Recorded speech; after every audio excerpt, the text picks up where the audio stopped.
Hello friends, welcome to Tanuja's cooking creation channel. আজকে আমি আপনাদেরকে একদম 5 মিনিটে তৈরি করা যায় ইজি একটা ব্রেকফাস্ট তৈরি করে দেখাবো। তো এখানে আমি 1 বাটি ময়দা নিয়ে নিয়েছি, আর আমি এই ময়দাটা দিয়েই ব্রেকফাস্টটা করব। একটা বাউল নিয়ে নিলাম এখানে। এবার বাউলের মধ্যে দিয়ে দিলাম ময়দাটা। আর দেখবেন বাচ্চাদের টিফিনের জন্য খুব তাড়াহুড়ো করতে হয় সকালবেলা। এই ইজিভাবে যদি আপনারা ব্রেকফাস্ট তৈরি করে দিতে পারেন তাহলে বাচ্চারাও খেয়ে খুব ভালো পায়। তো এখানে আমি দিয়ে দেব 2 টেবিল স্পুন সুগার। সুগারটা আমি একটু মিক্সিতে পেস্ট করে নিয়েছি, আপনারা চাইলে এমনিতেই দিতে পারেন। আমি একটু পেস্ট করে গুঁড়ো করে দিলাম। আর হাফ টেবিল স্পুন দিয়ে দিলাম নুন। এবার সবগুলি উপকরণকে ভালোভাবে মিশিয়ে নিতে হবে ময়দাটার সঙ্গে। জলটা দেবার আগে মিশিয়ে নিলে খুব ভালো হয়, তাহলে ভালোভাবে মিশে যায়, চিনি এবং নুন ভালোভাবে ময়দার সঙ্গে মিশে যায়। তো দেখুন আমার মেশানো হয়ে গেছে।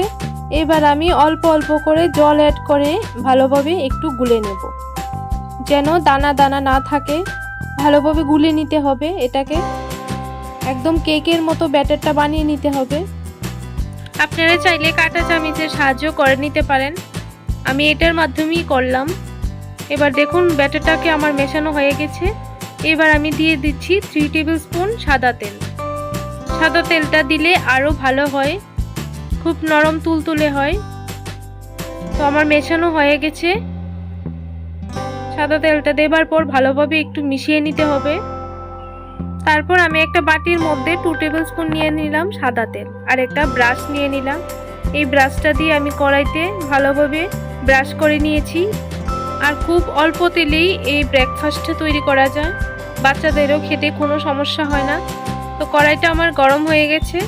এবার আমি দিয়ে দেব 1 চামচ করে ব্যাটারটা দিয়ে হালকাভাবে একটু গুলিয়ে নিতে হবে। আর চুলার আঁচটাকে একদম মিডিয়ামে রাখতে হবে, মিডিয়ামে রেখে এই ব্রেকফাস্টটা তৈরি করতে হবে। তো শেপটা আমার গোলাকার হয়নি, তাই আমি আর একটু দিয়ে ভালোভাবে একটা গোলাকার তৈরি করে নিচ্ছি।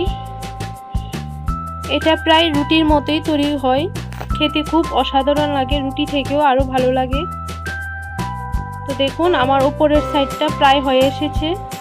এবার আমি একটু উল্টিয়ে নেব, আর একটু আস্তে আস্তে উল্টিয়ে নিতে হবে, না হলে মাঝখান থেকে ভেঙে যাবে। কারণ এই রুটিটা খুবই নরম সফট হয়, খেতে খুব সুস্বাদু হয়। তো সেমভাবে আমি অন্য আরেকটা রুটিও করে নেব।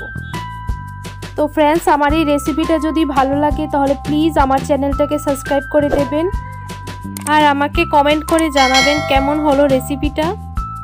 খেতে খুব অসাধারণ লাগে, একবার বানিয়ে দেখতে পারেন।